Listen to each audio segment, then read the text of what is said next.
So just like पहले chapter में देखा हमने लोड कैलकुलेट करना, और जस्ट लाइक दूसरे चैप्टर में भी हमने शुरुआत की थी लोड कैलकुलेट करने से। तीसरे चैप्टर में भी शुरुआत यहीं से होनी है चैप्टर की, बस एक प्रीरिक्विजिट था, एक तैयारी करनी थी हमें। शुरू की 2-3 क्लासेस में इस चैप्टर को अच्छे से समझने के लिए कुछ बातें हमें पता होनी चाहिए थी, तो उन बातों को हमने पता किया।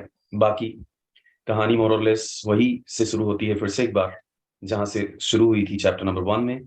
कहानी मोर और लेस फिर से वहीं से शुरू होती है जहां से शुरू हुई थी चैप्टर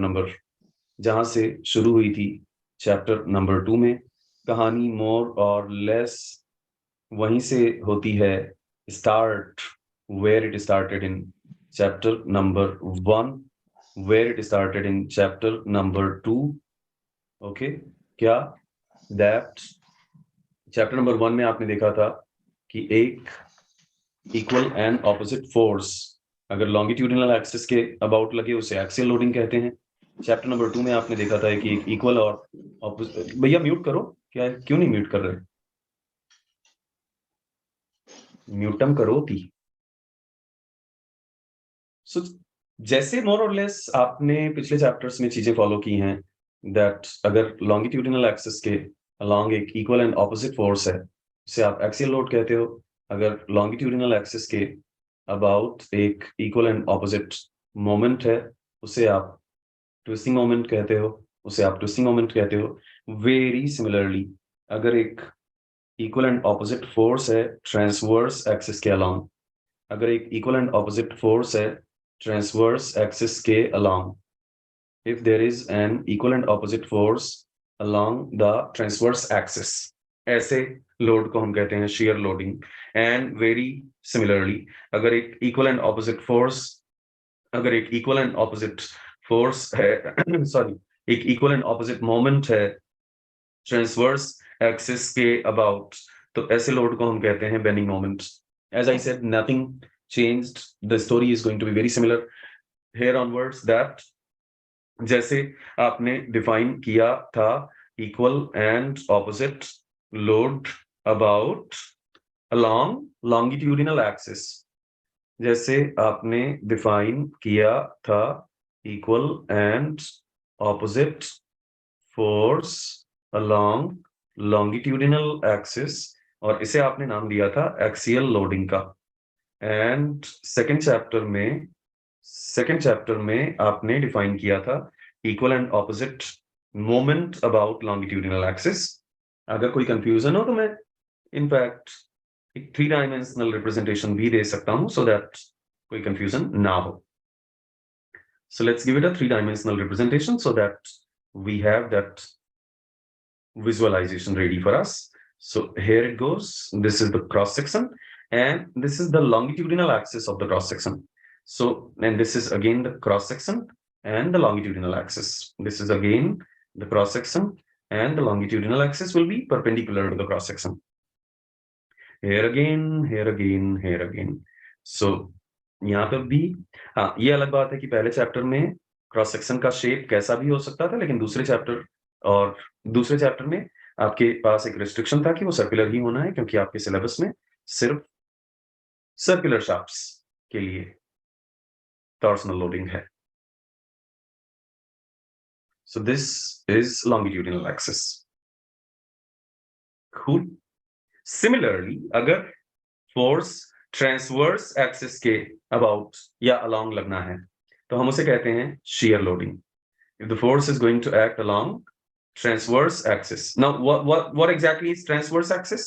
Transverse axis वो एक्सिस है जो क्रॉस सेक्शन के along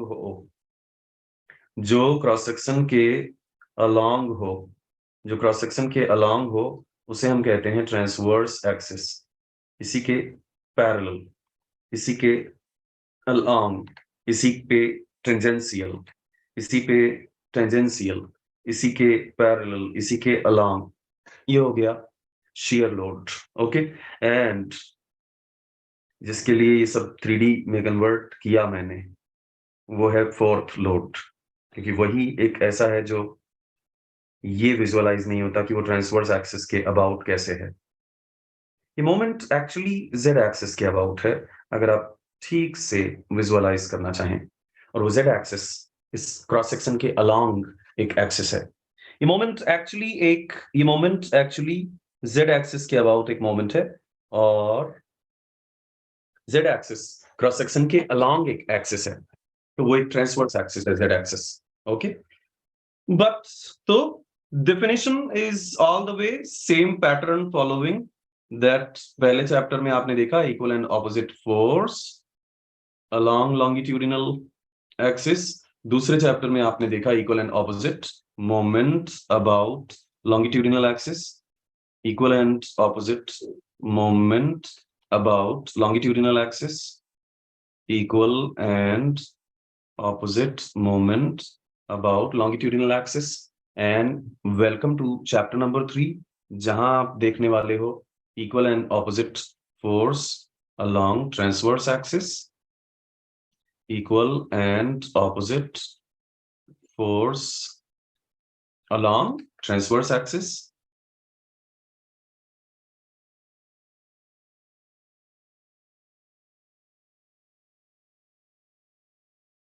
along transverse axis, and चौथे चैप्टर में, तीसरे ही चैप्टर में आप एक लोड और देखोगे, और वो लोड है मित्र equal and opposite moment about longitudinal axis, equal and opposite moment about transverse axis, sorry, equal and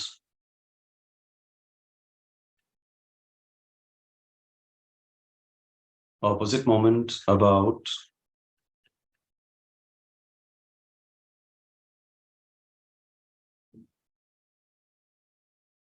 transverse axis. Axial loading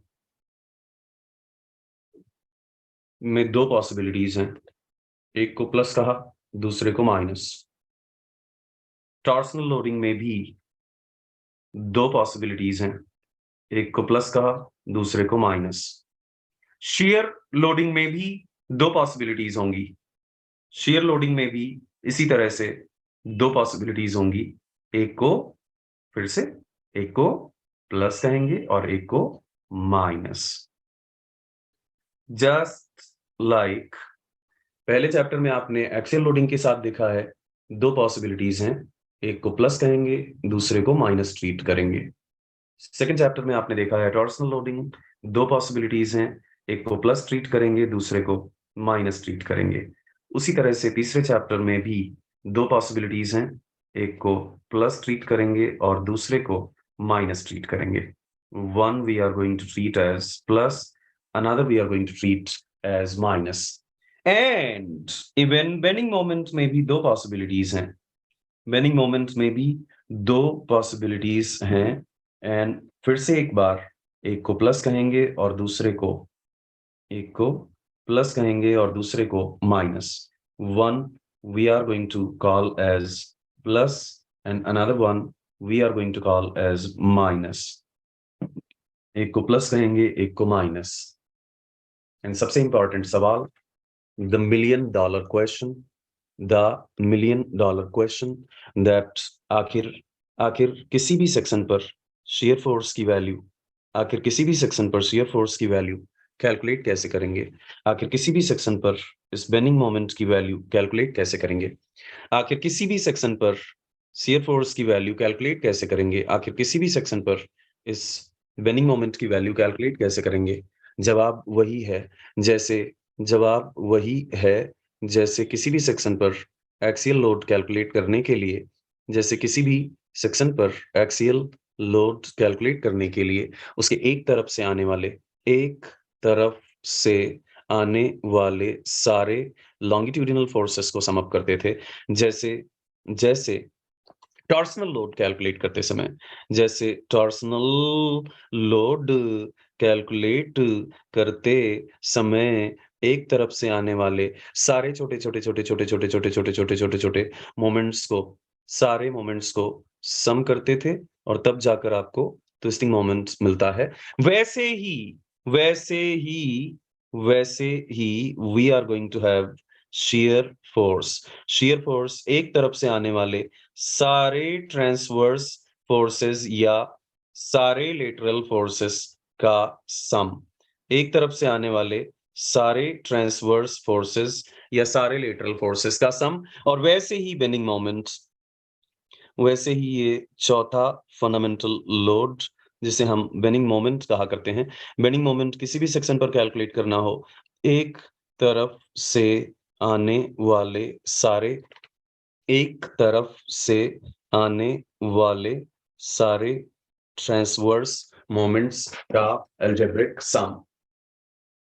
एक तरफ से आने वाले सारे ट्रांसवर्स मोमेंट्स का algebraic sum. I told you that there is no other subject as beautiful as this. There is no other subject that could ever be as beautiful as this. ऐसा लगता है जैसे पूरे सब्जेक्ट के लिए एक सांचा बनाया गया हो और बस रंग अलग-अलग डाल दिए गए हों उस सांचे में। It seems that one single mold was designed for entire subject and just the different colors were molded in that mold. So the story is simple enough. जैसे एक्सियल लोड, जैसे टॉर्सनल लोड, वैसे ही shear force, वैसे ही bending moments. But axial load याद रखते थे tensile positive, compressive negative. Twisting moment के लिए याद रखते थे right hand thumb out, right hand thumb in. Shear force और बेंडिंग मोमेंट की साइन कन्वेंशन को याद कैसे रखोगे? सर अपवर्ड पॉजिटिव और डाउनवर्ड नेगेटिव। फिर से बोलो, अपवर्ड पॉजिटिव और डाउनवर्ड नेगेटिव। अपवर्ड पॉजिटिव और डाउनवर्ड नेगेटिव। सही तो बोल रहे हो, डर कह रहे हो, हाथ काहे कांप रहे हैं तुम्हारे? सही बोल रहे हो, अपवर्ड पॉजिटिव और डाउनवर्ड नेगेटिव। गलत बोल रहे हो, क्योंकि डाउनवर्ड पॉजिटिव है और अपवर्ड नेगेटिव है। सोम एक फोर्स की साइन नहीं डिसाइड करता, सोम कॉम्बिनेशन की साइन डिफाइन करता है। सोम कहता है कि लेफ्ट को जा रहा है तो पॉजिटिव ना, राइट को जा रहा है तब भी पॉजिटिव। लेफ्ट को जा रहा है तो नेगेटिव ना, राइट को जा रहा है फोर्स तब भी नेगेटिव। इंडिविजुअल फोर्स किस डायरेक्शन में जा रहा है इससे साइन नहीं डिसाइड होगा, साइन डिसाइड होगा दोनों के कंबाइंड इफेक्ट से। अगर दोनों एक दूसरे से दूर जा रहे हैं तो पॉजिटिव, दोनों एक दूसरे की तरफ आ रहे हैं तो नेगेटिव। सो एक इंडिविजुअल फोर्स, अगर आप ऐसे कभी भी याद कर लिए कि लेफ्ट नेगेटिव है, राइट पॉजिटिव है, अगर आप कैसे ऐसे कभी भी याद कर लिए कि लेफ्ट की तरफ फोर्स लगेगा तो नेगेटिव है और राइट की तरफ फोर्स लगेगा तो पॉजिटिव है, तुरंत फेल हुए आप, क्योंकि एक्चुअली राइट की तरफ फोर्स लगेगा तो नेगेटिव है। ये क्या हुआ? तुरंत फेल हो गए आप, क्योंकि एक्चुअली राइट की तरफ फोर्स लग रहा है और नेगेटिव है, और एक्चुअली लेफ्ट की तरफ फोर्स लग रहा है और पॉजिटिव है। तो कॉम्बिनेशन मैटर करेगा। बट आधी अधूरी सही बात तो आपने सही बोली थी कि सर अपवर्ड होगा तो पॉजिटिव और डाउनवर्ड होगा तो नेगेटिव। नो, डाउनवर्ड होगा तो पॉजिटिव और अपवर्ड होगा तो नेगेटिव। विवाद खत्म करना चाहिए हमें। अगर हम लेफ्ट से कैलकुलेट कर रहे हैं तो अपवर्ड पॉजिटिव और डाउनवर्ड नेगेटिव, और अगर हम राइट से कैलकुलेट कर रहे हैं तो डाउनवर्ड पॉजिटिव और अपवर्ड नेगेटिव। लेफ्ट से कैलकुलेट कर रहे हैं तो up positive down negative, right से कैलकुलेट कर रहे हैं तो down positive up negative.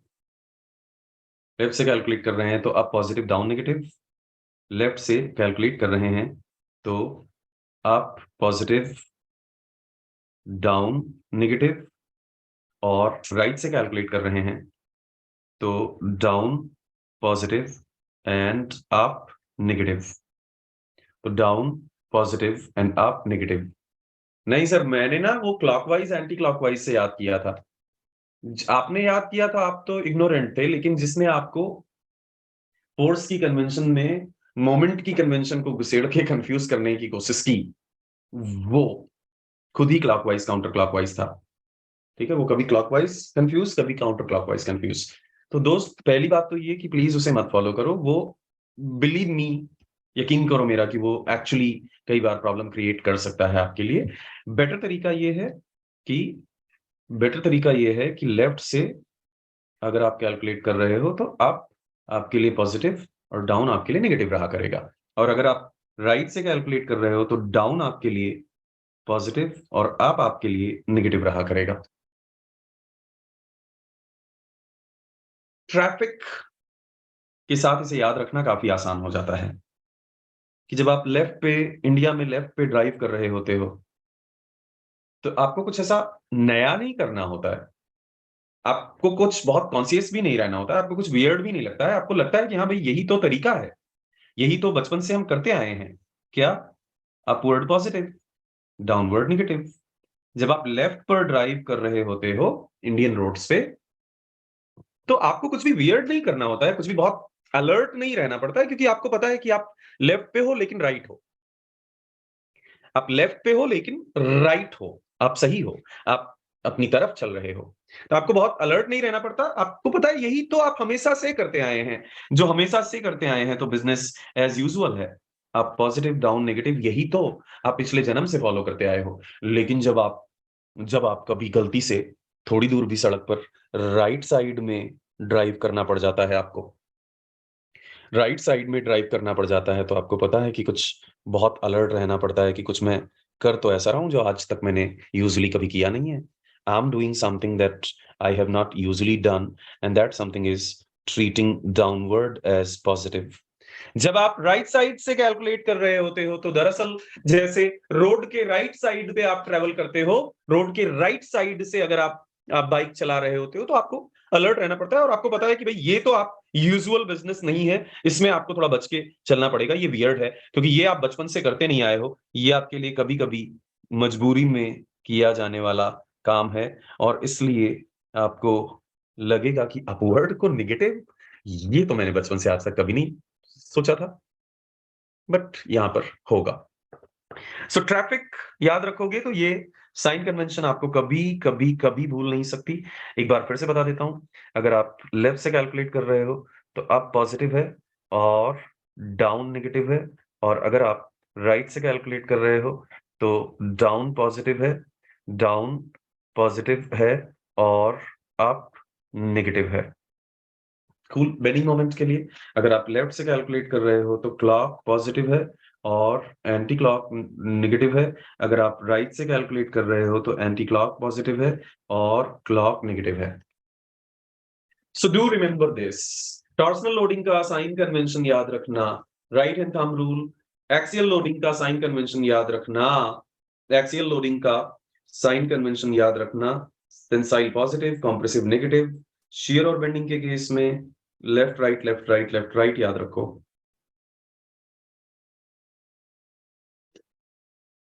Axial loading में साइन कन्वेंशन याद रखना, याद क्या रखना है इसमें?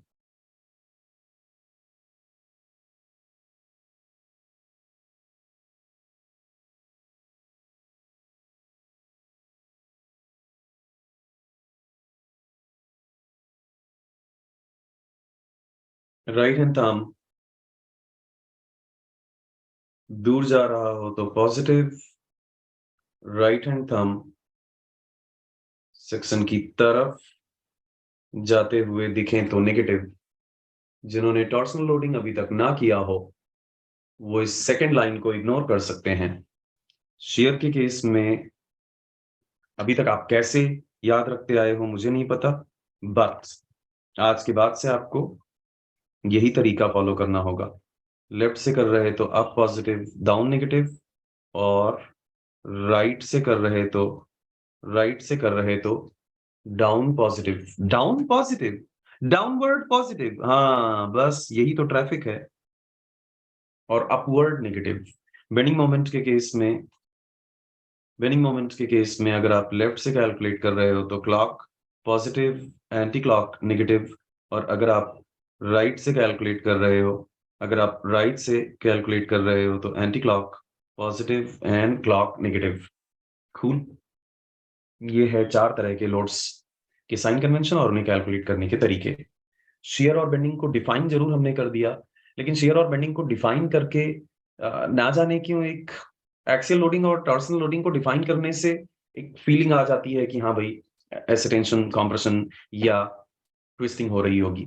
शियर एंड बेंडिंग क्योंकि एक्चुअल बीम्स में हो रहे होंगे, what about going into actual beam and trying to discover where they are?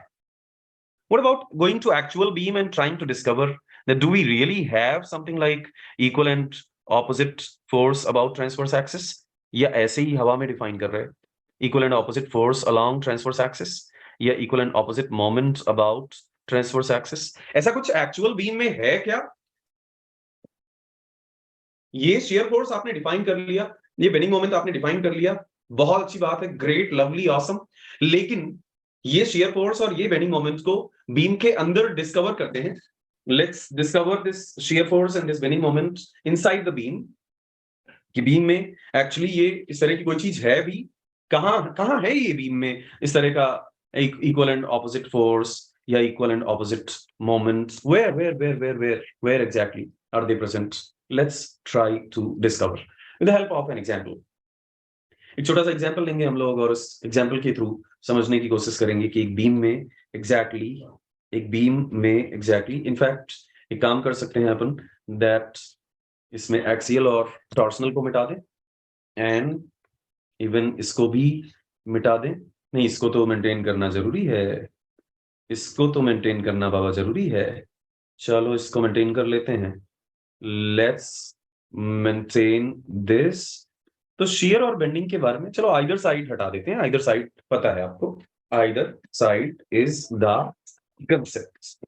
Okay, अब बेसिकली डिफाइन कर दिया हमने कि हाँ भाई जैसे एक्सियल लोड, जैसे टॉर्सनल लोड डिफाइन थे, वैसे ही शियर फोर्स और बेंडिंग मोमेंट भी डिफाइंड है, उनकी भी साइन कन्वेंशन है, उनका भी एक आइदर साइड का कंसेप्ट है। बट एक्चुअल बीम में ढूंढते हैं इन्हें, एक्चुअल बीम में ढूंढते हैं इन्हें, let's search them in an actual beam. मान लेता हूं मैं एक सिंपली सपोर्टेड बीम है और एक सिंपली सपोर्टेड बीम पर एक uniformly distributed load. There is a simply supported beam and let's assume that there is a uniformly distributed load. There is a uniformly distributed load. Actually uniformly distributed load वो होता है जिसकी intensity सभी जगह पर constant हो। यहां पर जो ओमेगा वही ओमेगा यहां पर भी, वही ओमेगा यहां पर भी, वही ओमेगा यहां पर भी, वही ओमेगा यहां पर भी, वही ओमेगा यहां पर भी, वही ओमेगा यहां पर भी। ओमेगा क्या होता है? कांस्टेंट होता है। क्या कहते हैं इसे? क्या कहते हैं? इस लोड का क्या नाम है? इस लोड का नाम है यूनिफॉर्मली डिस्ट्रीब्यूटेड लोड। इस लोड का नाम है यूनिफॉर्मली डिस्ट्रीब्यूटेड लोड। अब ये बार बार ऐसे एक लाइन बनाना, फिर इतने सारे एरोज बनाना, इतने सारे तीर बनाना, फिर बार बार I am not going to do this much labour. UDL इतना फ्रीक्वेंटली ऑकरिंग लोड है कि बार बार ये ऐसे लाइन बनाना, उसके बाद लाइन ड्रॉ करना, फिर इतने सारे एरो ड्रॉ करना, ब्ला ब्ला ब्ला ब्ला ब्ला। वाई ये ऐसे लाइन ड्रॉ करना, फिर ये एरो, ये एरो, ये एरो, ये एरो, ये एरो, ये एरो, ये एरो, ये एरो। इसके बजाय मई क्या करेगा? मई यहां से चलेगा और ये और ये और ये और ये और ये और ये और ये ऐसे। So what will there will be a UDL के लिए एक सिंपलिस्टिक रिप्रेजेंटेटिव फिगर इवॉल्व कर लिया हमने, ऐसा कुछ। तो यूडीएल को वैसे तो किसी भी डिस्ट्रीब्यूटेड लोड को उसकी लोड इंटेंसिटी के हाइट से ही रिप्रेजेंट करना चाहिए, लेकिन यूडीएल को ऐसा क्योंकि फ्रीक्वेंटली ऑकरिंग है, इसलिए बेटर होगा कि हम इस तरह से एक शॉर्टकट या शॉर्ट हैंड तरीका ढूंढ लें। अब ये शॉर्ट हैंड तरीके से हमने मान लिया दैट एक सिंपली सपोर्टेड बीम पर एक यूनिफॉर्मली डिस्ट्रीब्यूटेड लोड है। There is a uniformly distributed load on a simply supported beam. Total load हो जाएगा ओमेगा मल्टीप्लाइड बाई एल। आपने देखा है ओमेगा मल्टीप्लाइड बाई एल। आपको सिखाया है मैंने पहले ही टॉपिक में सिखाया मैं दैट इसके अंडर के एरिया से मिलेगा आपको टोटल लोड्स, और क्योंकि सिमेट्रिक है बीचों बीच लगेगा इसलिए आधी रिएक्शन फोर्स यहां दिखेगी ओमेगा एल की और आधा रेजिस्टेंस यहां दिखेगा ओमेगा एल को। सो दोनों ही रेजिस्टेंसेस हो जाएंगे omega L by 2 and omega L by 2। दोनों ही रेजिस्टेंसेस हो जाएंगे omega L by 2 and omega L by 2। UDL को एक शॉर्ट हैंड नोटेशन दिया गया है कुछ इस तरह से, keep that in mind.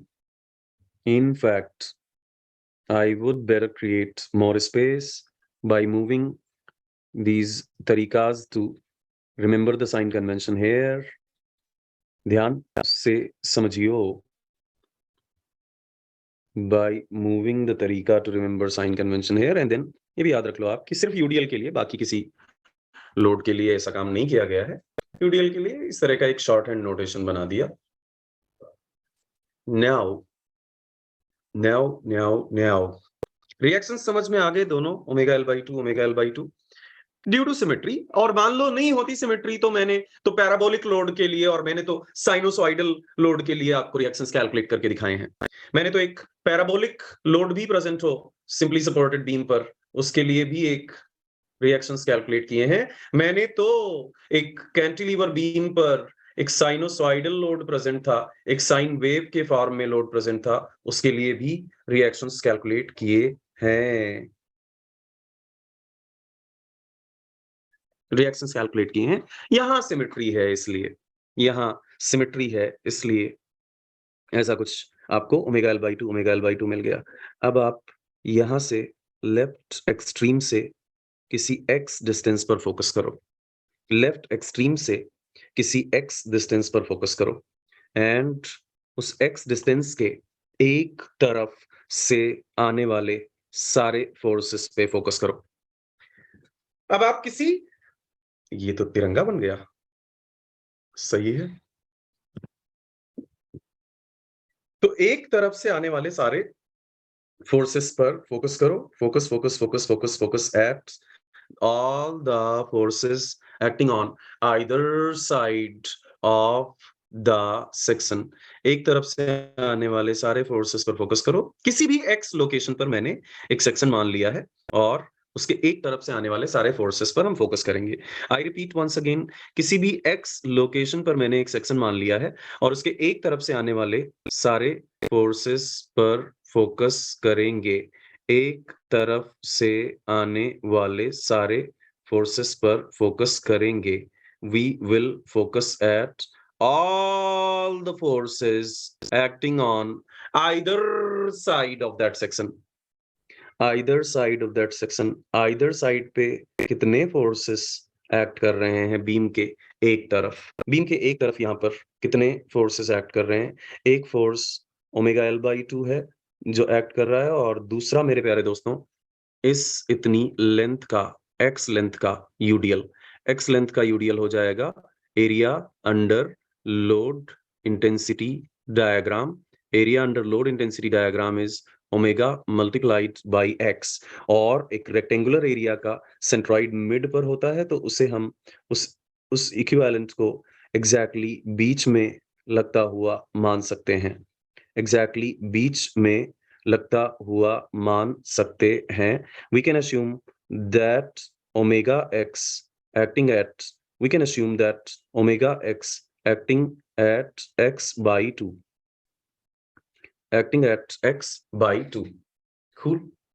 But किसी भी जो आपने डिफाइन किया है उसके मुताबिक तो यही है ना कि किसी भी एक तरफ से आने वाले सारे फोर्सेस का अलजेब्रिक सम हम देख सकते हैं। किसी भी एक तरफ से आने वाले सारे फोर्सेस का अलजेब्रिक सम। तो जरा देखते हैं कि जो लेफ्ट साइड पर बीम है L माइनस एक्स लेंथ, उसमें क्या मिजाज है फोर्सेस का। मैंने किसी भी एक्स डिस्टेंस पर एक सेक्शन ले लिया और उसके एक तरफ जितने भी फोर्सेस प्रेजेंट हैं उन पे फोकस कर रहा हूं मैं। नाउ इसके राइट साइड में जो भी फोर्सेस प्रेजेंट हैं, लेट्स फोकस एट देम ये बीम मैंने राइट साइड पे जो बीम है, एक्चुअली बीम अलग-अलग नहीं है, बस वो इमेजिन कर रहे हैं हम। एंड यहाँ से मेरे पास है ओमेगा एल बाई 2 एंड ये इतना यूडीएल, इसका एरिया क्या है? इसका एरिया है ओमेगा हाइट और एल माइनस एक्स बेस। तो इक्विवेलेंट लोड क्या होगा? इक्विवेलेंट लोड होगा omega into L minus X. Equivalent load होगा omega multiplied by L minus X. कहाँ पर एक्ट करता हुआ मान सकते हैं? इसे एक्ट करता हुआ मान सकते हैं एल माइनस एक्स के हाफ पर। इसे एक्ट करता हुआ मान सकते हैं एल माइनस एक्स के हाफ पर। ध्यान से समझियो, बहुत ध्यान से समझियो। रियल शियर फोर्स और बेंडिंग मोमेंट के प्रॉब्लम्स जब भी हम करेंगे, वो कभी इतने टाइम टेकिंग नहीं होंगे, वो कभी इतने इन्वॉल्व्ड नहीं होंगे। लेकिन अभी तो हम शियर फोर्स और बेंडिंग मोमेंट्स को डिफाइन करने के बाद बस ये चाहते हैं कि उसको हम बीम में डिस्कवर कर सकें, उसको बीम में हम देख सकें कि एग्जैक्टली ये ऐसे डिफाइन कर देना कि भाई इक्वल और ऑपोजिट फोर्स जो ट्रांसवर्स एक्सिस के अलोंग हो, इक्वल एंड ऑपोजिट मोमेंट जो ट्रांसवर्स एक्सिस के अबाउट हो। बीम में दिखाओ सर, बीम में, एक्चुअल बीम में दिखाओ। ये ऐसे मजा नहीं आया, एक्चुअल बीम में दिखाओ सर। सर एक्चुअल बीम में दिखाओ ये क्या हो रहा है और क्यों हो रहा है और कैसे हो रहा है। इस ऑरेंज वाले इसे लेकर एक्स तक के पार्ट पर, ए से लेके एक्स तक के ऑरेंज वाले पार्ट पर ध्यान से समझियो। ऑरेंज वाले ए से लेकर एक्स तक के पार्ट पर अगर मैं सारे फोर्सेस को सम अप करूं with by taking upward as positive and downward as negative, I get a net non zero force of omega L by 2 minus X. And क्योंकि मिड से पहले मैंने कहीं लिया है, मिड से पहले मैंने कहीं लिया है, इसलिए because I have taken it somewhere before mid, इसलिए upward I mean X is less than L by 2। So ये हो गया एल बाई 2 माइनस एक्स। नहीं, एक्स से लेकर ये बी तक, एक्स से लेकर बी तक जितने भी फोर्सेस उस बीम पर प्रेजेंट हैं, उनका नेट वैल्यू कितना है? उनका नेट वैल्यू है राइट साइड से डाउनवर्ड पॉजिटिव है, डाउनवर्ड पॉजिटिव है और अपवर्ड नेगेटिव है। राइट साइड से डाउनवर्ड पॉजिटिव है और अपवर्ड नेगेटिव है। Omega L minus omega x minus omega L by 2। Omega L minus omega x minus omega L by 2। Omega L से omega L by 2 subtract होगा, omega L by 2 बचेगा minus omega x. Omega common ले सकते हैं अपन, L by 2 minus X, L by 2 minus X. क्योंकि downward positive है, इसलिए नेट वैल्यू अगर पॉजिटिव आई है तो वो डाउनवर्ड रिप्रेजेंट होगी। And that value comes out to be this. मैं चाहता तो कोई मिड पॉइंट ले लेता अपनी बात को प्रूव करने के लिए। मैं चाहता तो 1/4 लेंथ ले लेता अपनी बात को प्रूव करने के लिए। मैं चाहता तो 1/6 लेंथ ले लेता अपनी बात को प्रूव करने के लिए। लेकिन मैंने किसी भी जनरल एक्स डिस्टेंस पर एक सेक्शन अस्यूम किया अपनी बात को प्रूव करने के लिए। दैट बीम के हर सेक्शन पर, दैट बीम के हर सेक्शन पर, बीम के हर सेक्शन पर इस तरह की एक तरफ से अप और एक तरफ से डाउन टेंडेंसी फील हो रही होती है। बीम के हर सेक्शन पर, at each and every section of a beam, generally there is an upward and on the other side a downward tendency, net tendency present that tries to cut the beam at a particular section, that tries to cut the beam at a particular section। किसी भी section पर, अगर आप किसी भी section पर, मैंने इसीलिए x पर दिखा दिया आपको, आप x की वैल्यू l बाई 2 भी ले सकते हो, आप x की वैल्यू l बाई 4 भी ले सकते हो, आप x की वैल्यू l बाई 6 भी ले सकते हो, आप x की वैल्यू l बाई 5 भी ले सकते हो, 1 मीटर, 2 मीटर, 3 मीटर, 4 मीटर, कुछ भी। लेफ्ट और राइट पर इस तरह की अपवर्ड और डाउनवर्ड फोर्सिंग टेंडेंसीज होंगी, जिन्हें हम कहते हैं शेयरिंग टेंडेंसी। और जिस मैग्नीट्यूड के साथ ये काम हो रहा होता है, उस मैग्नीट्यूड को कहते हैं शेयर फोर्स। और कैलकुलेट कैसे करेंगे? अब बताओ इस पर मतलब क्या कैलकुलेट कैसे करेंगे, ये बात लास्ट में पूछोगे। कैलकुलेट कैसे करेंगे वो आपने किया ही कैलकुलेट, उसमें पूछने की कोई बात ही नहीं बची। That is something you already did man. Either side is the concept. तो आपने बहुत क्लियरली देखा कि एक तरफ से अगर हम देखें तो बीम पे एक अपवर्ड कटिंग टेंडेंसी है, और दूसरी तरफ से अगर हम देखें तो बीम पे एक डाउनवर्ड कटिंग टेंडेंसी है, और इसलिए शेयर फोर्स को ये भी कहते हैं कि कटिंग टेंडेंसी वाला फोर्स, जो बीम को कट करने की कोशिश करता है। तो ये देखा जाए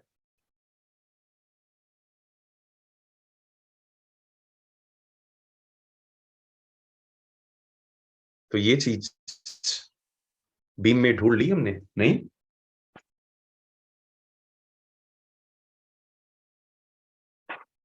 एक रियल प्रैक्टिकल बीम में ये चीज हमने ढूंढ ली, और मजे की बात ये है कि ये कटिंग टेंडेंसी हर एक सेक्शन पर प्रेजेंट होगी, और एक्स पे भी डिपेंड कर रही है, मतलब एक्स की वैल्यू के हिसाब से ये चेंज भी हो रही होगी। It must be changing with the value of x. Transverse loads सिर्फ इस तरह की कटिंग टेंडेंसी लेकर नहीं आते, ट्रांसवर्स लोड्स कुछ और भी लाते हैं। और वो क्या है, और वो क्या है, अगर आप गौर से देखें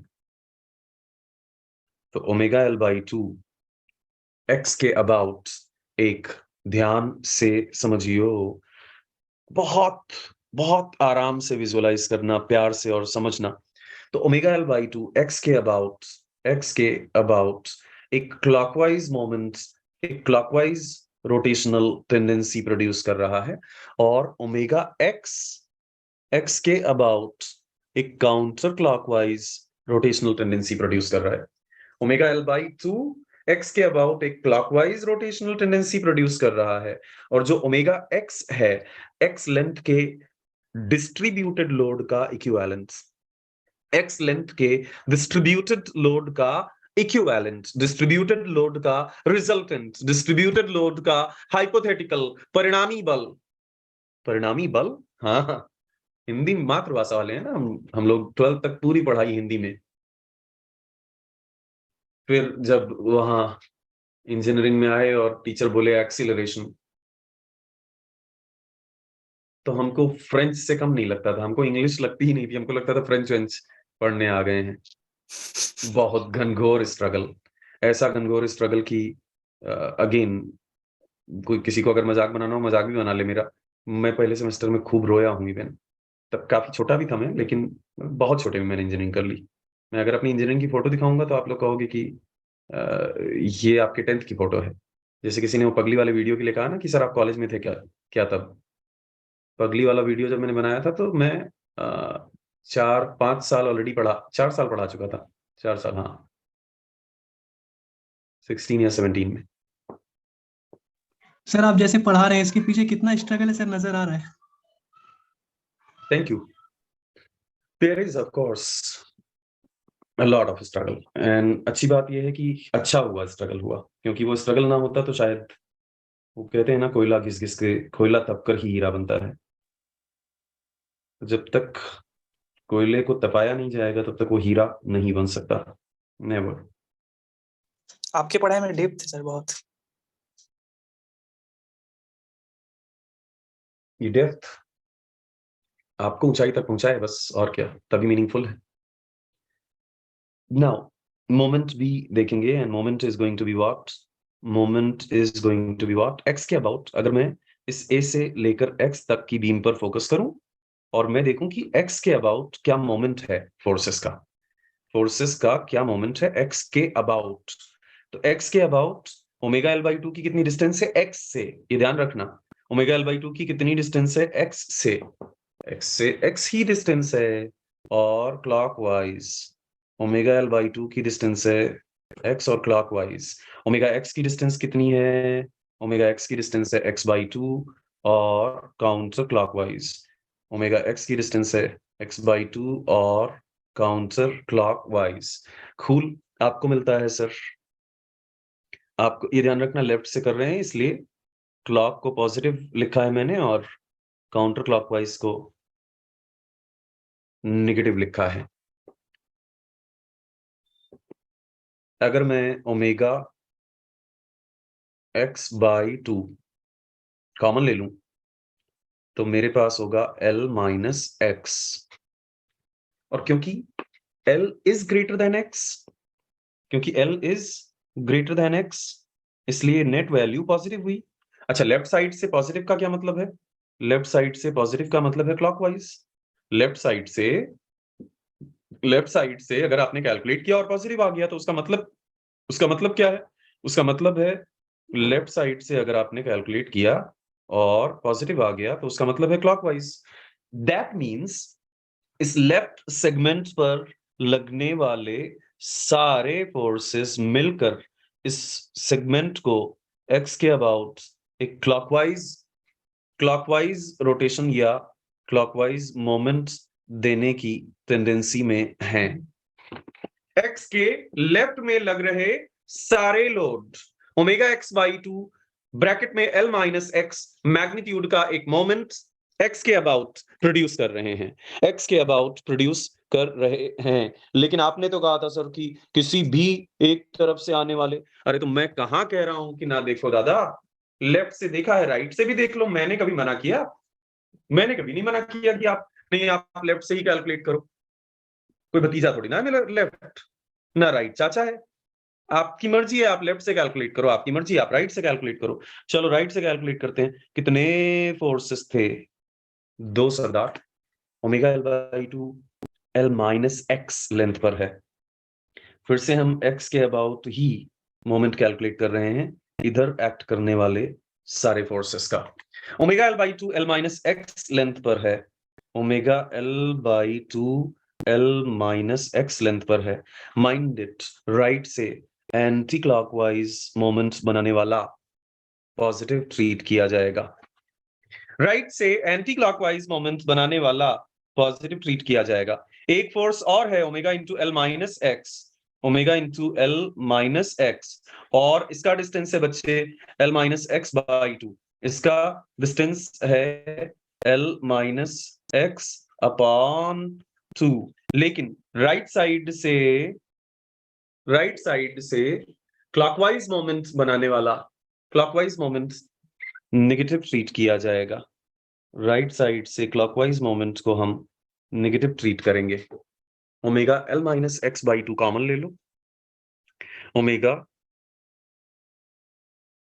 L minus X by 2 common ले लो, omega L minus X by 2 common ले लोगे तो एल मिला, और यहाँ L minus X by 2 common हो गया तो minus minus minus L plus x, and L ने एल को मार दिया।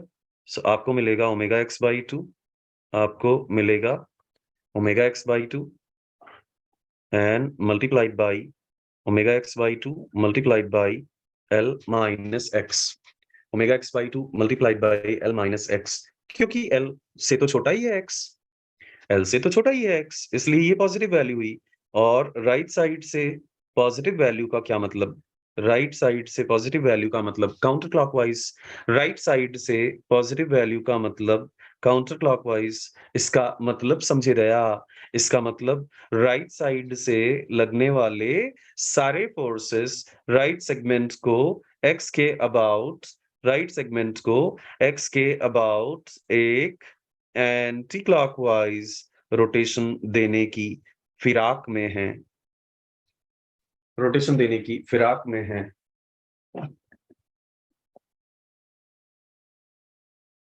Equal and opposite moments about transverse axis के about एक equal and opposite moment beam में छिपा हुआ था। तो भले ही ये पिक्चर्स जो हमने डिफाइन की हैं ये ओवर सिंपलिस्टिक पिक्चर्स हों shear फोर्स और बेंडिंग मोमेंट की, और रियल प्रैक्टिकल बीम में ये सीधे सीधे सीधे कभी दिखती ना हो।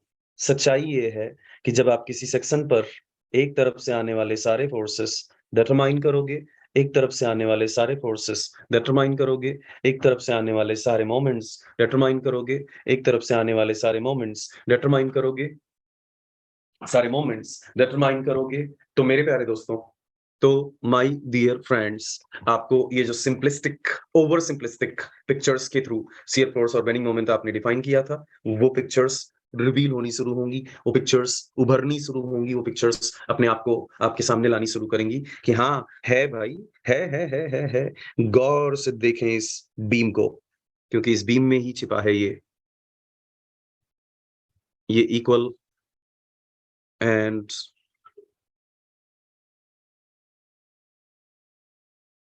Opposite force.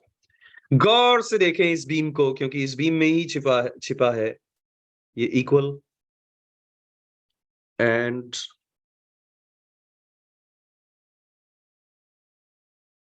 Opposite moment.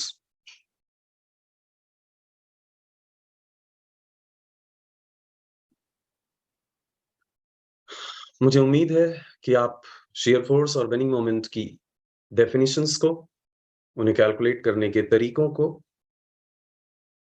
सिर्फ समझे नहीं, बल्कि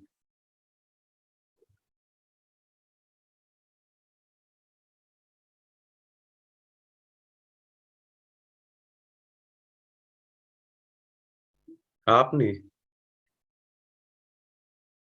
एक रियल बीम में उन कंसेप्ट्स को एक्चुअली पैदा होते हुए भी समझा। सूरज चमकिए। हाँ, बोलो, क्या पूछना है आपको? वो सिर्फ मेरा नाम है, हम सोचे हमको बोल रहे क्या? हाँ, आप ही को बोला ना, सूरज चमकिए।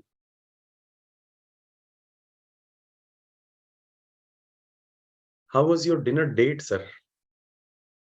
ये क्या है? Dinner date?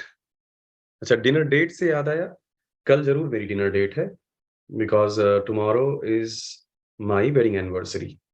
तो कल the whole family will go on a dinner. नहीं, ऐसा नहीं है कि डिनर बाकी दिन हम करते नहीं है, बाकी दिन भी करते हैं, but will go out tomorrow. तो कल की जो क्लास है ना, वो होगी, बट पहले होगी, तो जो लोग लाइव ना देख सकें वो बाद में रिकॉर्डेड देख लें। वो afternoon. Wedding anniversary. Thank you, thanks a lot. So जो लोग भी लाइव ना देख सकें वो बाद में प्लीज रिकॉर्डेड देख लेंगे, है ना, कल के लिए, only for tomorrow. Hello sir. हाँ जी। सर वो आपने बोला था ना कि कल जो लोग दे नहीं पाए संडे को टेस्ट उनके लिए हम्म। होगी। तो एक जन ने मुझे पूछा था कि सेम क्वेश्चंस आएंगे क्या, तो वही कि मैं क्लास आपको का क्या पूछ रहा होगा? हूँ। नहीं सेम क्वेश्चंस होंगे जो लास्ट टेस्ट में थे वही। हाँ, ऑब्वियसली। एक्चुअली क्या है कि गोइंग अहेड सेम टेस्ट 2 बार लाइव कंडक्ट किया जाएगा, एक बार संडे इवनिंग, एक बार ट्यूसडे इवनिंग। गोइंग अहेड आगे से जितने भी टेस्ट होंगे वो एक बार ही संडे इवनिंग कंडक्ट किए जाएंगे, एक बार ट्यूसडे इवनिंग।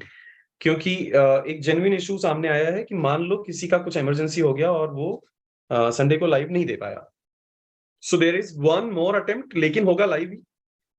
अब कोई अगर मान लो क्वेश्चंस, पहले टेस्ट में क्वेश्चंस देख के फिर दूसरे टेस्ट में जाके स्कोर करके और ये बॉडी दिखाता है कि देखो, तो फिर वो उसको भी पता है कि गेट में एक्चुअली तो ऐसा नहीं होगा ना, तो वो उसकी गलती है।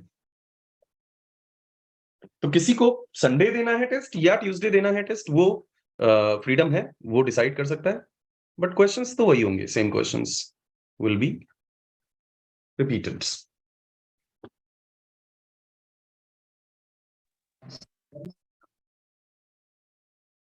सर डाउट पूछना था। हाँ बोलो। सर ये मतलब प्रूव करने के लिए बीम में सर, वो तो आप साइन कन्वेंशन सर पहले से ही देख वहां पे ले रहे हैं सर। जैसे जो साइन कन्वेंशन सर जो डाल रहा है WL/2 का पॉजिटिव है, WX का नेगेटिव, वो तो सर यहाँ से पुट कर रहा है, उसके बाद फिर दोबारा प्रूफ हो गया, वही रिजल्ट आ गया सर। नहीं तो तुम ऐसे मैकेनिक्स की तरह से कर लो ना, बस जो करना वो याद रखना, रोका थोड़ी ना है किसी ने, तुम मैकेनिक्स की तरह से कर लो कि लेफ्ट यानी कि ए से लेकर एक्स लेंथ में ओमेगा एल बाई 2 है और ओमेगा एक्स है, so omega L by 2 minus X, क्योंकि एक्स मैंने मिड के पहले कहीं लिया तो ये पॉजिटिव है, पॉजिटिव मतलब अपवर्ड, अपवर्ड हो गया एक्स से लेकर बी तक ओमेगा एल माइनस एक्स है और ओमेगा एल बाई 2 है, omega L by 2 minus omega L and minus minus plus omega x, so minus omega L by 2 plus omega x minus omega common L by 2 minus x, एक positive value में अगर minus लगा दिया जाए तो downward है, downward है तो ऐसा आ गया और लेफ्ट से अपवर्ड आया था तो ऐसा आ गया, equal and opposite force.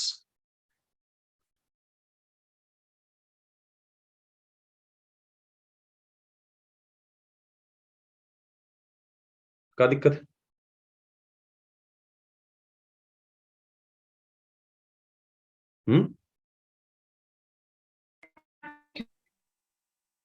Thank you sir.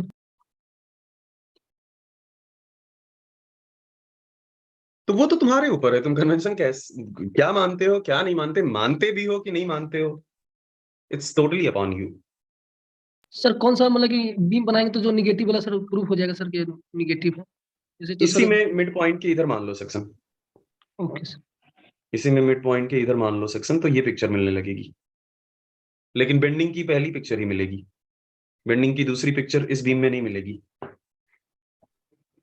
दूसरी इस पिक्चर बीम तो में पूरी बीम में कहीं भी सेक्शन अस्यूम करोगे बेंडिंग की पहली ही पिक्चर मिलेगी, शियर की दोनों पिक्चर इस बीम में अवेलेबल है, अगर मिड के पहले सेक्शन माना है तो ये वाली पिक्चर जो हमने पैदा करके दिखाई, मिड पॉइंट के बाद कहीं सेक्शन मानते तो शियर की दूसरी पिक्चर मिलती।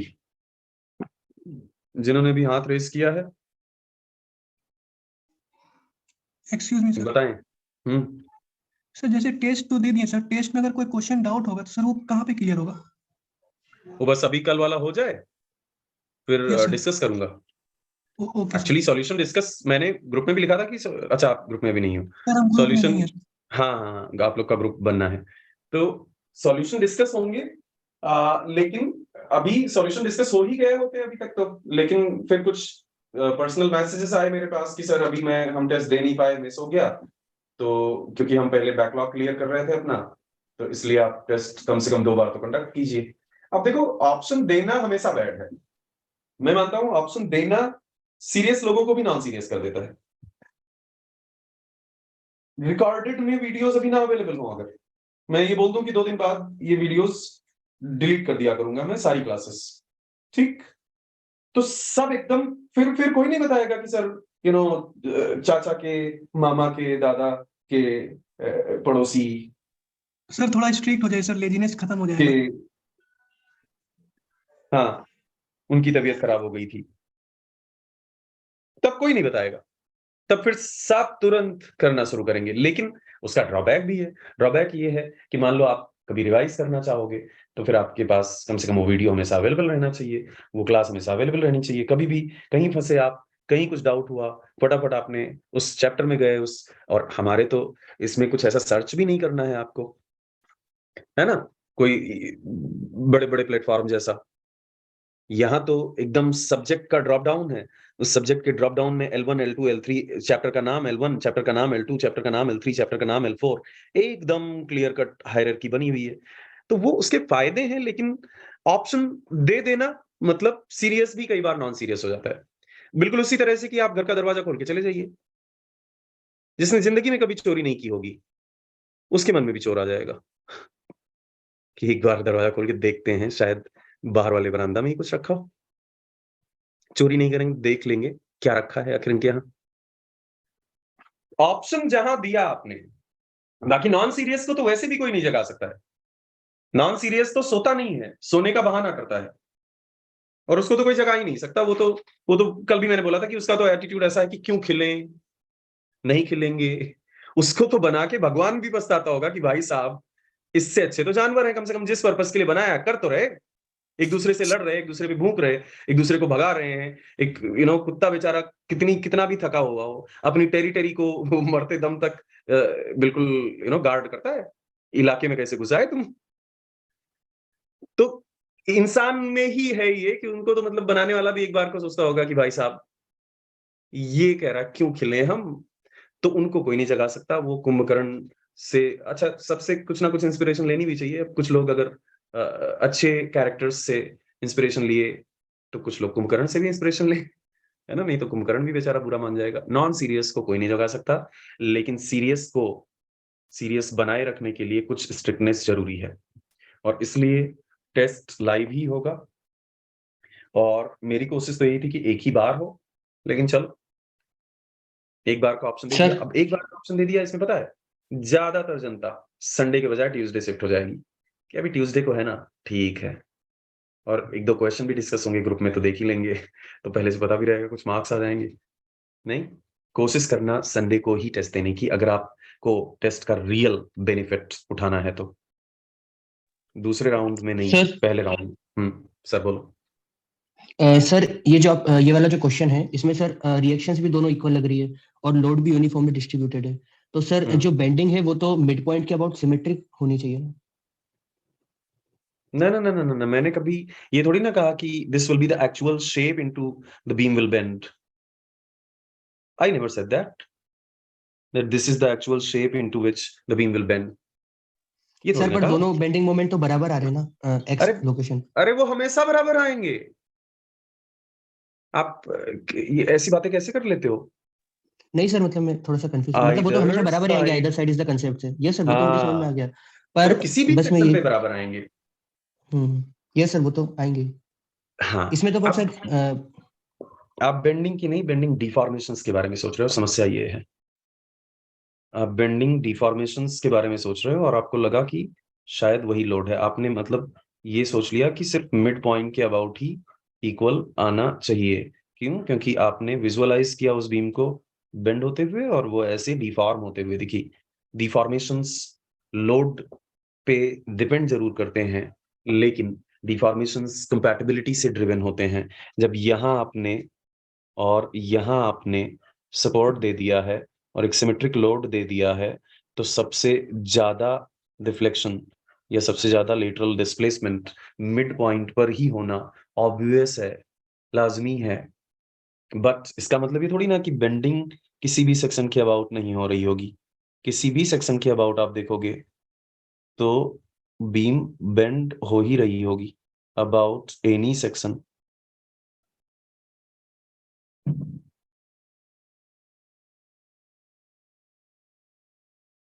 So it's basically a relative figure of one small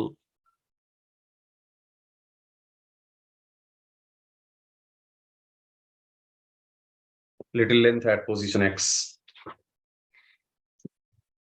yes sir clear है। हाँ,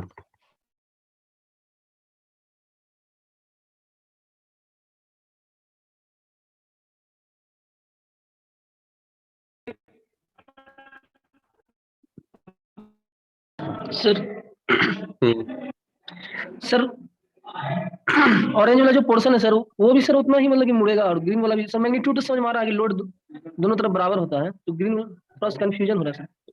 कितना मुड़ेगा या नहीं नहीं मुड़ेगा, मैं तो कहता हूँ मुड़ेगा या नहीं मुड़ेगा वो तो सब इस पर डिपेंड करेगा ना कि भाई कितना डिफ्लेक्ट होगा। रबर और स्टील लोड दोनों पर कैलकुलेट कर सकते हो ना। रबर इलांगेट ज्यादा होगा, स्टील कम इलांगेट होगा। वो नहीं सर, सेक्शन के इधर जो ऑरेंज वाला है और वो ग्रीन पोर्शन तो है, दोनों को टेंडेंसी है ना इक्वल और ऑपोजिट, वो कितना मुड़ेगा कितना नहीं मुड़ेगा भगवान जाने, हम भी जानेंगे इसी चैप्टर में। लेकिन इक्वल एंड ऑपोजिट अप्लाइड या नेट वैल्यू है, एक क्लॉकवाइज है एक एंटी क्लॉकवाइज। स्केल क्या होगा गॉड नोस, और गॉड क्या हम भी जानेंगे। बट ये क्लियर है कि एक तरफ से क्लॉकवाइज 50 है तो दूसरी तरफ से एंटी क्लॉकवाइज 50 है। अब ये इतना मुड़ेगा या फिर इससे ज्यादा मुड़ जाएगा या फिर और ज्यादा मुड़ जाएगा या फिर बट वो मुड़ेगा तो सिमेट्रिक मुड़ेगा ना, और हल्का सा मुड़ेगा। वो सिमेट्रिक होगा। हाँ मिड पॉइंट का अगर रेफरेंस मांगे तो वो दोनों तरफ सिमेट्रिक मुड़ेगा, हाँ क्योंकि वो वाला जो फिगर था ना आपका, उससे पता नहीं चल हाँ। रहा था कि वो जो मिड पॉइंट है उससे सिमेट्रिक है या नहीं। वो वाले अरे फिगर से क्या वो पता नहीं चल रहा। अगेन अननेसेसरी, इसी को कहते हैं कि जबरदस्ती माथा फोड़ना। सेक्शन पे है, पूरे लेंथ में नहीं है वो। वो किसी हाँ, वो एक, एक relation है। हाँ ये कौन बोला सेक्शन पे है वो पूरे लेंथ में नहीं है? हाँ सर, अभी हाँ गुड, वो एक सेक्शन पे टेंडेंसी का रिप्रेजेंटेशन है। अब सेक्शन पे इतना सा बनाता मैं, अगर यस सर, अगर क्लियर मैं है। बोलता कि एक्स सेक्शन पे देखा है पहली बार, और ये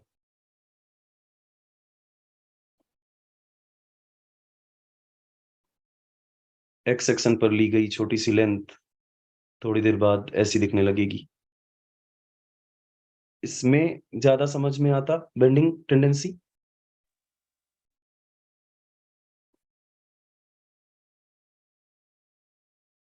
इसलिए मैं कह रहा हूं कि भाई वो डिफॉर्म कैसे होगा, इससे क्यों हम बॉदर करें।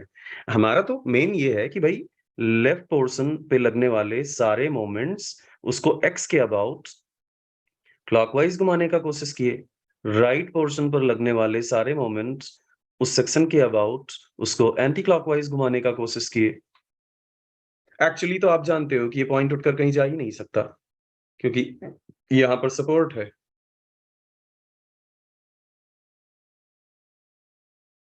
बट कोशिश तो किए ना, लेफ्ट पर लगने वाले सारे फोर्सेस ने एक क्लॉकवाइज रोटेशनल टेंडेंसी डेवलप की एक्स के अबाउट एक्स लेंथ पर, राइट से लगने वाले सारे फोर्सेस ने एक्स बी लेंथ पर एक anti clockwise rotational tendency develop की या नहीं की? बिल्कुल की। अब उस चीज को ऐसे रिप्रेजेंट करता मैं कि यार एक छोटी सी लेंथ पर ऐसा एक तरफ से क्लॉकवाइज एक तरफ से एंटी क्लॉकवाइज होगा, और वो लेंथ दरअसल बीम में ऐसे कहीं फिट होगी। So it doesn't really matter. Now, so इस टॉपिक में हमने लोड के बारे में समझना शुरू किया। सबसे पहला ऑब्जर्वेशन, शियर फोर्स क्या है? शियर फोर्स है इक्वल एंड ऑपोजिट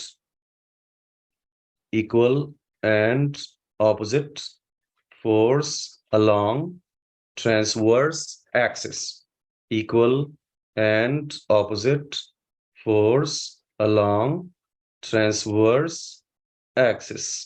दूसरा ऑब्जर्वेशन, शियर फोर्स कैलकुलेट कैसे करेंगे? शियर फोर्स किसी भी सेक्शन पर कैलकुलेट करना हो, एक तरफ से आने वाले सारे ट्रांसवर्स फोर्सेस का सम, एक तरफ से आने वाले सारे ट्रांसवर्स फोर्सेस का सम, all transverse forces from either side, all transverse forces from either side। तीसरा ऑब्जर्वेशन, शियर फोर्स कैलकुलेट करते समय अगर आप लेफ्ट से कैलकुलेट कर रहे हैं तो अपवर्ड पॉजिटिव हुआ करेगा और डाउनवर्ड नेगेटिव हुआ करेगा। अगर आप राइट से कैलकुलेट कर रहे हैं तो डाउनवर्ड पॉजिटिव हुआ करेगा, अपवर्ड नेगेटिव हुआ करेगा। ऑब्जर्वेशन नंबर 4, बेंडिंग मोमेंट होगा ट्रांसवर्स एक्सिस के अबाउट एक्ट करने वाला, ट्रांसवर्स एक्सिस के अबाउट एक्ट करने वाला equal and opposite moment. Bending moment होगा ट्रांसवर्स एक्सिस के अबाउट एक्ट करने वाला इक्वल एंड ऑपोजिट मोमेंट। पांचवा ऑब्जर्वेशन, बेंडिंग मोमेंट कैलकुलेट कैसे करेंगे? एक तरफ से आने वाले सारे ट्रांसवर्स मोमेंट्स का सम, एक तरफ से आने वाले सारे ट्रांसवर्स मोमेंट्स का सम एक तरफ से आने वाले सारे ट्रांसवर्स मोमेंट्स का sum, all transverse moments from either side of that section. छठा ऑब्जर्वेशन, बेनिंग मोमेंट कैलकुलेट करते समय आप कन्वेंशन फॉलो करेंगे, लेफ्ट से क्लॉक और राइट से एंटी क्लॉक, सॉरी लेफ्ट से क्लॉक पॉजिटिव और एंटी क्लॉक नेगेटिव, और राइट से एंटी क्लॉक पॉजिटिव और clock negative, clock negative. Cool. किसी भी बीम के किसी भी सेक्शन पर आप कैलकुलेट कर सकते हैं। बताना क्या हुआ है स्कोर। किसी भी बीम के किसी भी सेक्शन पर कैलकुलेट कर सकते हैं शियर फोर्स और बेनिंग मोमेंट।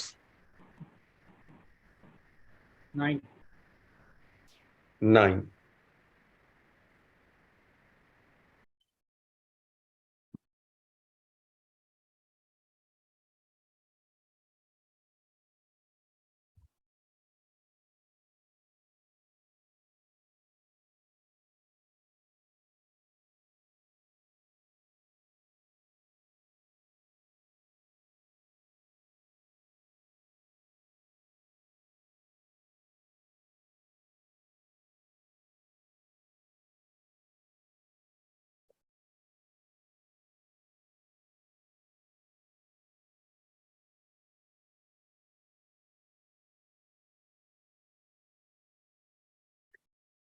चलो बी पर शियर फोर्स की वैल्यू बताओ।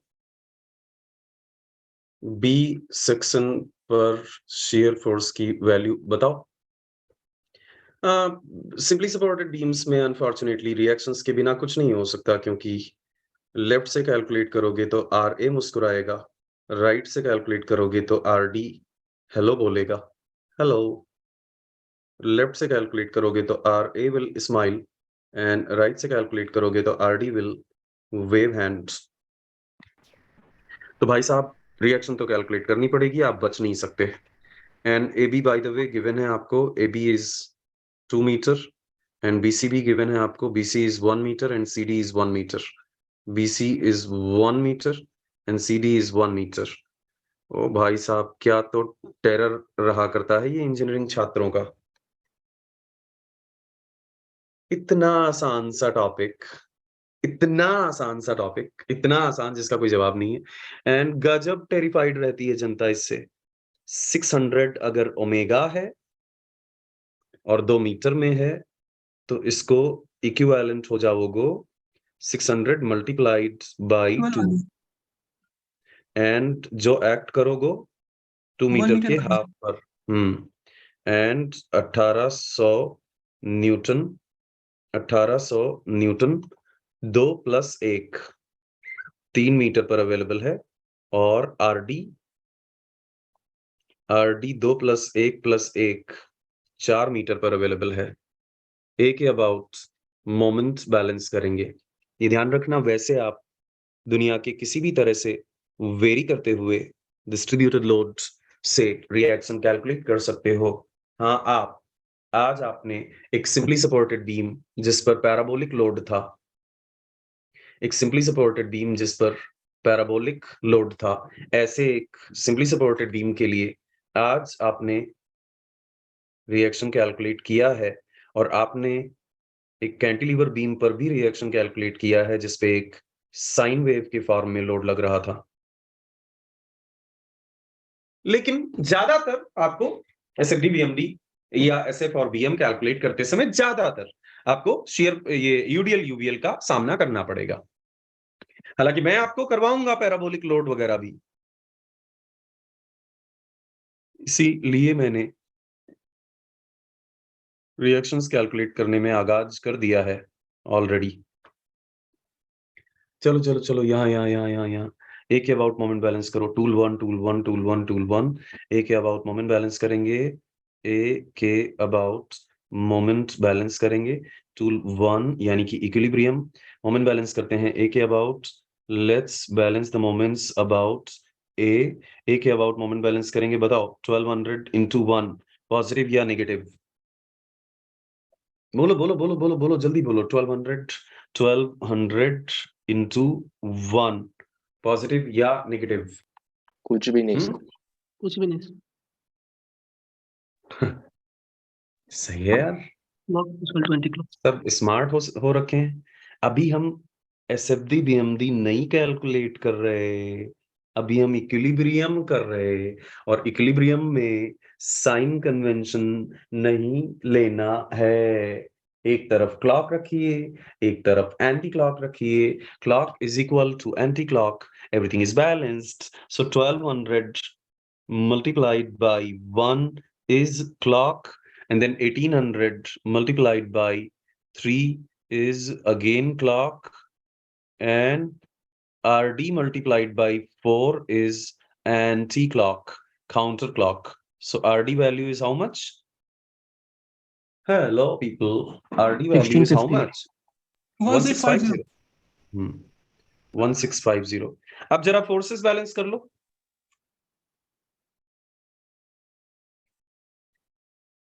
RA अपवर्ड है, RD अपवर्ड है, and total force downward है 3000. So how much is RA? 1350. 1350. RA is 1350, RA is 1350, and RD is 1650. अब कैलकुलेट करो B पर।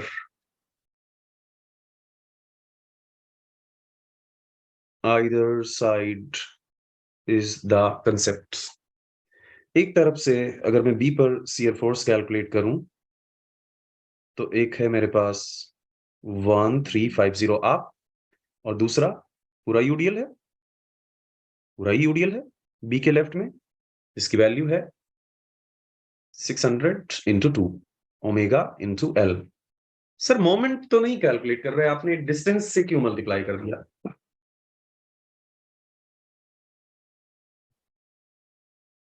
मैंने लोड को डिस्टेंस से नहीं मल्टीप्लाई किया है, लोड ही कैलकुलेट किया है। लोड ही होता है इंटेंसिटी इनटू लेंथ। सो बी पॉइंट्स पर शेयर फोर्स की वैल्यू 150। अब जरा राइट से कैलकुलेट करके देखें इसी पॉइंट पर।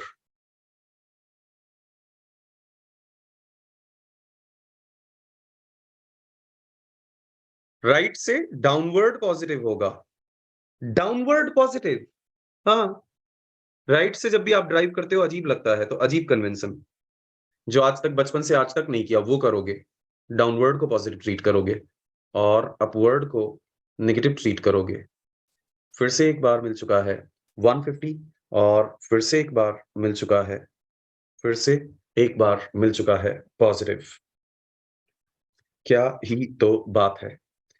बहुत बहुत धन्यवाद मित्रों। आज आपको मिलेगी सेंट्रॉइड और डिस्ट्रीब्यूटेड लोडिंग की डीपीपी, और कल हम लोग करेंगे शेयर फोर्स और बेंडिंग मोमेंट पे नंबर ऑफ प्रॉब्लम्स और कुछ और बहुत सारी टेक्निक्स जानेंगे कल की क्लास में। As I said,